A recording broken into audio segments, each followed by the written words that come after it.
Selamat pagi. Mohon izin, saya Adi Muhammad Yusuf, mahasiswa Universitas Cyber Asia, program studi PJJ Manajemen. Pada hari ini ingin mempresentasikan eh, review dari 5 artikel sesuai dengan format tugas mata kuliah manajemen strategi. Untuk itu saya izin share presentasinya.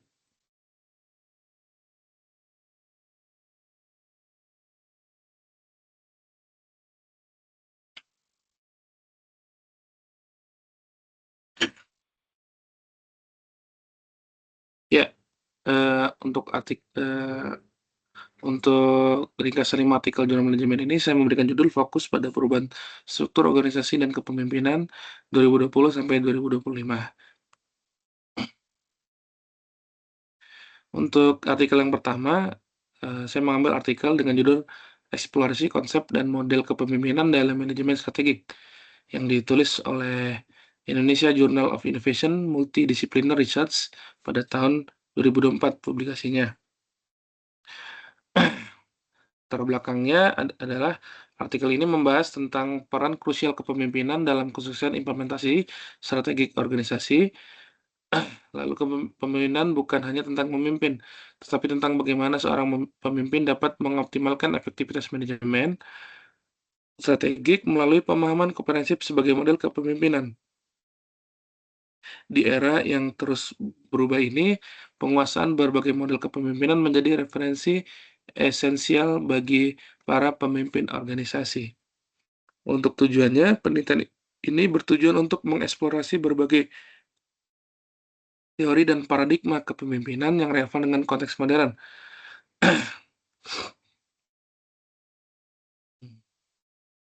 Lalu mengeksplorasi berbagai teori kepemimpinan yang ada dan menganalisis bagaimana model-model kepemimpinan tersebut dapat diterapkan secara efektif dan implementasinya di strategi organisasi. Untuk metode penelitian, penelitian ini menggunakan metode library research yang terstruktur data dikumpulkan dari berbagai literatur yang relevan yang diidentifikasikan dan diseleksi secara cermat. Proses analisis dilakukan melalui komparasi antar teori, analisis kritis terhadap berbagai konsep, dan ekstraksi formasi yang paling signifikan untuk praktik manajemen strategik. Untuk hasil penelitiannya, penelitian ini menunjukkan bahwa pemilihan model kepemimpinan yang tepat memiliki pengaruh yang sangat signifikan dalam meningkatkan kinerja strategis organisasi. Yang menarik adalah bahwa tidak ada satu model kepemimpinan yang sempurna untuk semua situasi. Penggabungan berbagai macam model sesuai dengan kebutuhan spesifik organisasi dapat menciptakan lingkungan kerja yang produktif, adaptif, dan inovatif. Untuk implikasi manajerialnya, implikasi dari penelitian ini sangat jelas. Organisasi perlu memilih dan mengadaptasi model kepemimpinan yang sesuai dengan konteks mereka.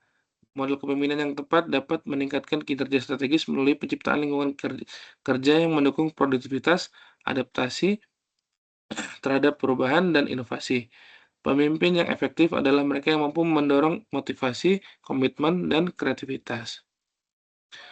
Untuk artikel yang kedua, saya mengambil artikel dengan judul Kepemimpinan Transformasional, Strategi Kepemimpinan Efektif di Era Reformasi Birokrasi. Penulisnya adalah Ateng Kusnandar dan dipublikasikan pada tahun 2023. Fokus utamanya meningkatkan efisiensi dan kualitas pelayanan publik menggunakan pendekatan inspiratif dan partisipatif untuk mendorong perubahan yang sistematik. Latar belakang dan tujuan penelitian ya. Untuk latar belakang masalah, tuntutan informasi, yaitu pemerintah berupaya keras meningkatkan efisiensi, transparansi, dan kualitas pelayanan publik di dalam birokrasi. Lalu peran kepemimpinan. Kepemimpinan transformasional dipandang sebagai motor penggerak utama perubahan. Lalu pendekatan holistiknya menggunakan pendekatan inspiratif, partisipatif, dan berorientasi pada pengembangan sumber daya manusia. Tujuan penelitiannya menganalisis secara mendalam kepemimpinan transformasional sebagai strategi kepemimpinan yang efektif, lalu mengevaluasi dampaknya dalam konteks era reformasi birokrasi untuk menciptakan pemerintah yang lebih baik. Untuk metode penelitiannya, menggunakan pendekatan kualitatif, hasil penelitiannya pemimpin transformasional efektif membangun budaya kerja inovatif. Terjadi peningkatan signifikan pada motivasi pegawai dan kinerja pegawai. Untuk implikasi kebijakannya, syarat keberhasilan penguatan kepemimpinan harus disertai reformasi sistemik yang menyeluruh. Untuk output birokrasi melalui pembinaan berkelanjutan, birokrasi menjadi adaptif, responsif, dan pelayanan publik. Untuk artikel yang ketiga, saya mengambil artikel dengan judul Dinamika Perilaku Organisasi dalam Perubahan Strategi dan Tantangan Manajemen. Ditulis oleh tim penulis Journal of Innovative and Creativity, dipublikasikan pada tahun 2025, yang memiliki fokus utama yaitu pengaruh perilaku dan dinamika kelompok dengan konsep interaksi individu membentuk nilai inti dan tindakan organisasi dalam menghadapi tantangan. Latar belakang dan tujuan penelitian, latar belakangnya itu isu strategis pendidikan. Tantangan utama meliputi mutu rendah, masalah value for money, dan tuntutan akuntabilitas yang tinggi. Perilaku organisasi mencakup ideologi, simbol, dan nilai inti yang secara fundamental mempengaruhi operasional perusahaan.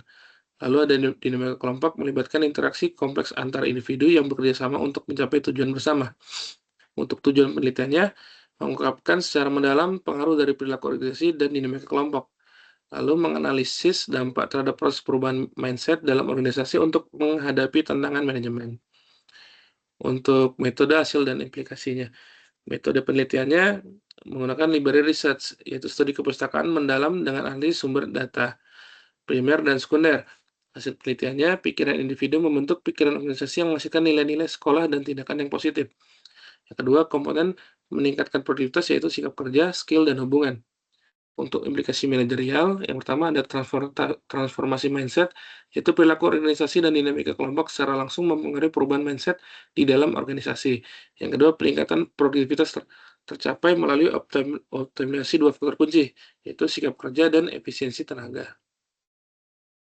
Untuk artikel yang keempat, saya mengambil artikel dengan judul Analysis of the Role of Transformational Leadership in Implementing Organizational Strategy.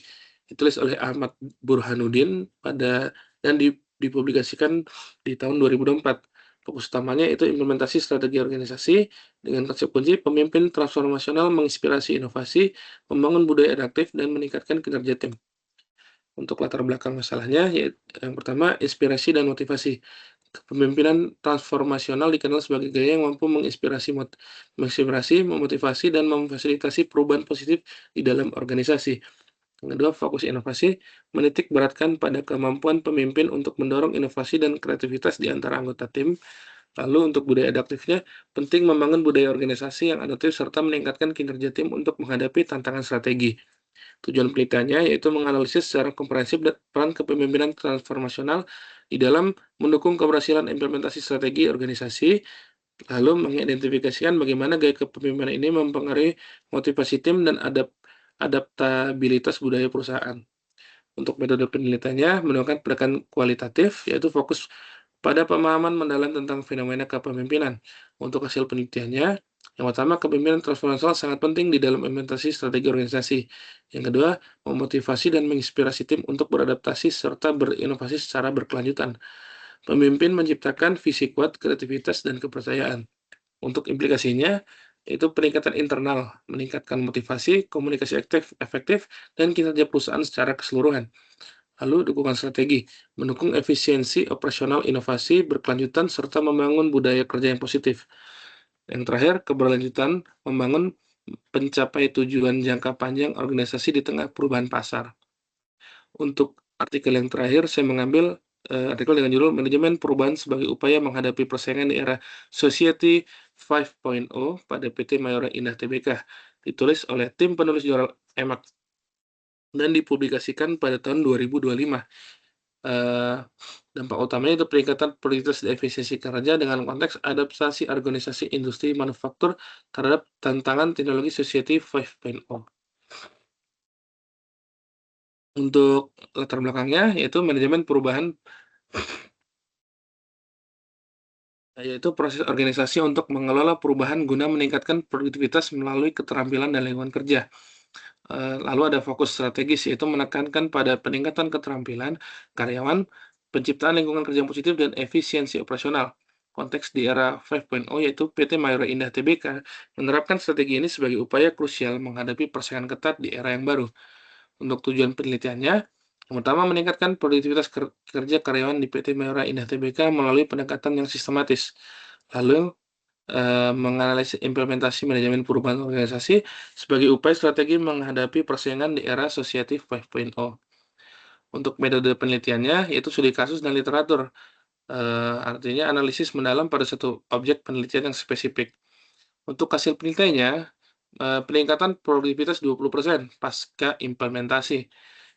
Manajemen perubahan terbukti berhasil menciptakan lingkungan kerja yang positif, lalu efisiensi operasional meningkatkan secara signifikan. Implikasi manajemennya, Design Society 5.0. Organisasi dapat meningkatkan efektivitas dengan manajemen perubahan yang tepat. Fokus utamanya di kepemimpinan, komunikasi, dukungan, dan evaluasi. Jadi adaptasi adalah kunci untuk survival. Eee, dari 5 artikel yang saya review, saya bisa mengambil kesimpulan, eee, ada beberapa benang merah yang dapat kita tarik. Yang pertama, kepemimpinan sebagai kunci utama, yaitu semua artikel menekankan pada peran krusial kepemimpinan, khususnya kepemimpinan transformasional dan keberhasilan implementasi strategi dan perubahan organisasi. Lalu, adaptasi terhadap perubahan baik di sektor publik maupun swasta, kemampuan beradaptasi terhadap perubahan lingkungan bisnis dan sosial menjadi faktor penentu keberhasilan organisasi. Lalu, eee, relevansi dengan era modern. Semua artikel menunjukkan bagaimana konsep-konsep manajemen strategi tetap relevan bahkan, tetap relevan dan bahkan semakin penting di era Society 5.0 dan transformasi digital. Untuk penutup, eee terima kasih atas waktunya, sekian presentasi dari saya, izin.